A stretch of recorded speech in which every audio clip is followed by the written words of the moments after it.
Po lewej stronie na górze mamy Silje Garmo z malutką Airą. Silje to Norweszka. Aira to też Norweszka. Jej córeczka. Silje uciekła do Polski. Żeby uciec do Polski, przedzierała się przez lasy Szwecji, Norwegii, wsiadła na prom, przypłynęła do Trójmiasta, następnie pociągiem przyjechała do Warszawy i zapukała do Ordo Iuris. Kiedy ją wpuścili, powiedziała: brońcie mnie, bo lada moment do Polski przylecą norwescy urzędnicy, żeby mi zabrać dziecko. No i jak możecie sobie Państwo wyobrażać, na początku pomyśleliśmy, że mamy do czynienia z osobą niespełna rozumu. Szybko się zorientowaliśmy, że ta kobieta nie mówi tylko po norwesku i po angielsku, bo po angielsku się komunikowaliśmy. Zna jeszcze z 4 przynajmniej obce języki. Ma 4 fakultety. Jest z arystokratycznej rodziny. Jej ojciec był parlamentarzystą wiele kadencji, ambasadorem w bardzo wielu państwach, a jej przodek podpisywał deklarację niepodległości Królestwa Norwegii. Nie mieliśmy do czynienia z przypadkową osobą. I to ona musiała uciekać z Norwegii, bo Norwegia zabiera dzieci wszystkim. Nikt, nawet z takiej elity społecznej, nie jest bezpieczny przed systemem Barnevernet. Systemem Barnevernet, czyli systemem dobra dziecka. I żeby Państwu zobrazować, jak bardzo przerażający jest to system, to Jugendamt jest młodszym rodzeństwem Barnevernet. Jugendamt tworzony w Niemczech od lat 20., a najbardziej rozwijany w latach 30., wzorowano na systemie Barnevernet. Pokazywano Barnevernet, które powstało pod koniec XIX wieku, jako wzorcowy system, w którym państwo opiekuje się rodziną. Bo Silje ucieka w trudnej sytuacji. Barnevernet podejmuje decyzję o zabraniu tej małej Airy, kiedy Aira jest jeszcze nienarodzona. Aira jeszcze jest pod sercem swojej mamy, kiedy Barnevernet dochodzi do wniosku, że mama nie będzie dobrą matką. Ponieważ mama zarejestrowała za dużo zakupów paracetamolu. Zakupy paracetamolu są centralnie rejestrowane, jak wszystkie zakupy medykamentów. W związku z czym stwierdzono, że ona nadużywa, co ja zobaczyłem, ja napisałem overuse of drugs. Overuse of drugs to może być równie dobrze nadużywanie narkotyków. Jak ja to zobaczyłem, to sobie myślałem, no może i słusznie, jeśli to dziecko chcieli zabrać, bo coś się stało. Ale potem przeczytałem dokumenty. Okazało się, że to nadużycie dotyczyło właśnie paracetamolu. I to wcale nie było pewne, czy ona tego paracetamolu używała, po prostu zrobiła zapasy. Do tego jeszcze nieuregulowany styl życia. Brzmi strasznie, a chodziło o to, że ona ma swoją arystokratyczną rodzinę w Hiszpanii i po prostu spędzała czasami 3-4 miesiące w roku u rodziny i wtedy urząd nie wiedział, gdzie są dzieci. I uznano to za zagrożenie, bo domniemanie jest takie, że ona tak bije te dzieci, że żeby siniaki zeszły, musi 3 miesiące spędzić w Hiszpanii.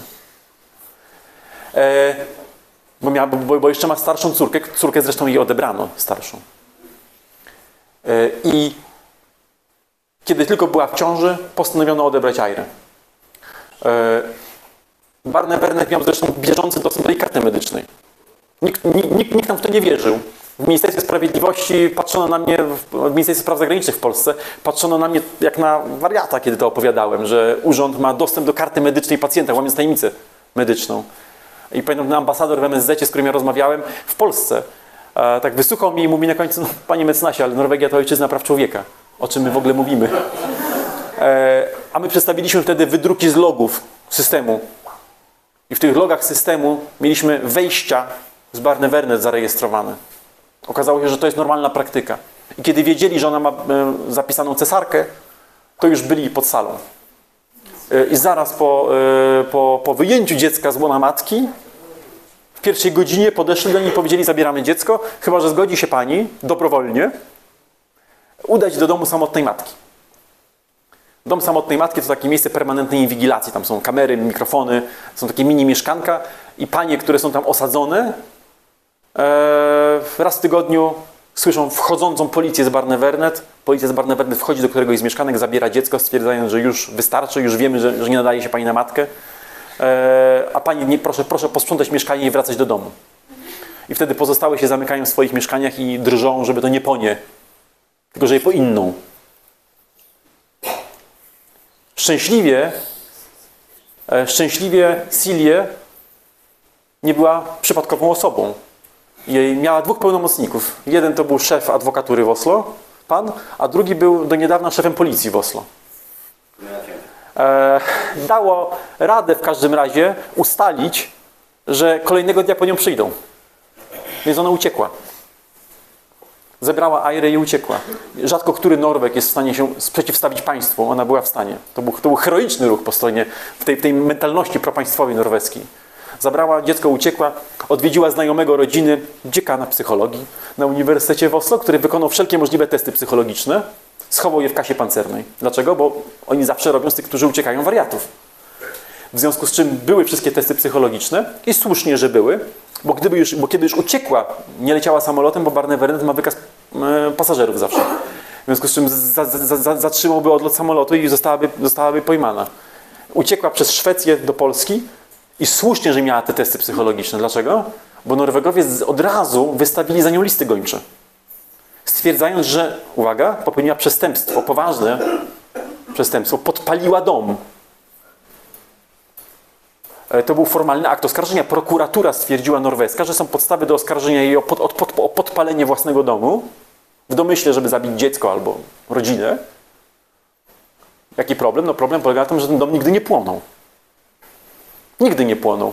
Ale był domem inteligentnym, miał w środku kamerę i my mieliśmy nagrania. Do domu się włamało Barnevernet i przeszukiwało ten dom. I żeby skrócić historię, ona siada u nas w pokoju w Ordo Iuris i pyta, i prosi, pomóżcie mi. A my mówimy, ja nie wiem co zrobić, ja nie jestem prawnikiem norweskim.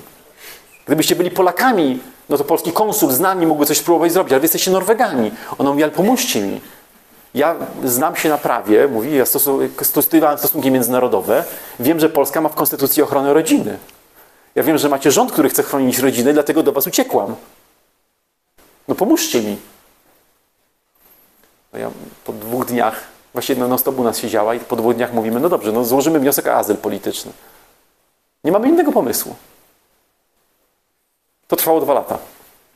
Po 2 latach przekonaliśmy Urząd do Spraw Cudzoziemców, że Norwegia systemowo łamie prawa człowieka. To, co Państwu opowiedziałem, to są wnioski. Nikt w to nie wierzył, nikt.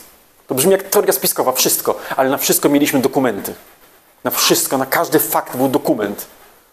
Najpierw Urząd do Spraw Cudzoziemców uznaje, że Norwegia systemowo łamie prawa człowieka, narażając prawa rodziny, a potem idzie sprawa do ministra spraw zagranicznych, bo to jest drugi warunek azylu. Pierwszy, prawa człowieka są zagrożone. Drugi, udzielenie azylu jest w interesie Rzeczypospolitej. I minister spraw zagranicznych mówi, to nie jest w interesie Rzeczypospolitej. Ponieważ Polska stara się o zakup złóż na Morzu Północnym, o dostęp do złóż, to nie jest w interesie Rzeczypospolitej, odmawiamy azylu. We współpracy z Radiem Maryja zrobiliśmy taki kipisz wtedy medialnie z powodu tej decyzji, że po 5 dniach premier Morawiecki nakazał zmianę decyzji. Sprawa poszła wyżej. Po reakcji premiera minister spraw zagranicznych zmienia decyzję i mamy po raz pierwszy przyznany dla Norwega azyl po II wojnie światowej. I od razu dla dwóch Norweżek, bo i Silje i Aira otrzymują azyl polityczny w Polsce. To była bomba. To była bomba. Państwo, które się kreuje na stróża praw człowieka, wysyła do Polski zespoły monitorujące, mówiąc, że w Polsce się łamie demokrację. To państwo nagle zostaje postawione pod pręgierzem przez Polskę, która mówi, nie tylko się u was systemowo łamie prawa rodziny i prawa człowieka, ale my zaczynamy udzielać azylu politycznego waszym obywatelom. I co się stało? W tej grze na to, kto stchórzy, Norwegia stchórzyła. Jaki jest tego wniosek? Polska ma wystarczającą siłę, żeby dużo zmienić. Żeby nie tylko obronić siebie przed próbą narzucenia nam mechanizmów norweskich, ale żeby jeszcze wyjść z tą wojną z powrotem i powiedzieć, to wy zmienicie swój system. To wy zaczniecie chronić rodziny, a nie tylko nam nie będziecie tego narzucać. A przy okazji oberwało się i Niemcom, bo Jugendamt też został napiętnowany przy okazji.